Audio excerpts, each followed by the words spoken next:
से कि नहीं। अच्छा बुझला हे बाबू ऐसे ना केहू से छुआई जाहुने हटो ना तो से कि नहीं। कते रोकबे ढेर लामा लामा फेंक जनी बांध के अरे बांध के। ए मैडम तो है सुना ए सुनर को तोहरा सुनर समान के किनी ना तो फिर बिना हिरान के।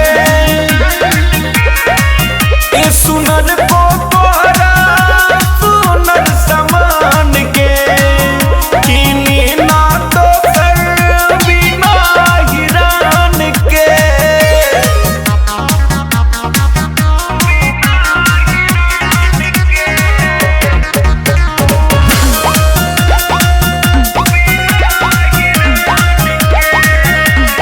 हल्का में जन अभी लए करे जा दिनवे में उठ जेबू सन की जे भेजा।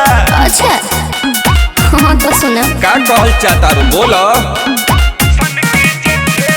बक बक कर तार कुछ न करब लागी ना हाथे तू देख के हरब हट चढ़ी जइब देही पका फान के फान के। ए सुनर को तोहरा सुनर समान के किनी ना तो फिर बिना हिरान के।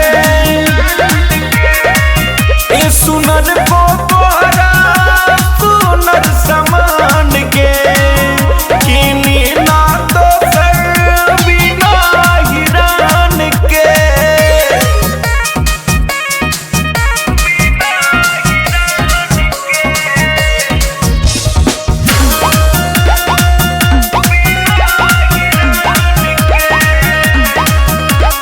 कहबू तये जान नग देली आई सौदा तोहर तो तकाले कि नहीं।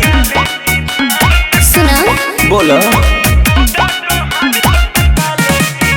अरे तेज जनी बनो ना बुझ तू पागल देख तनी कबही से बाढ़ तू लागल धीरे सटो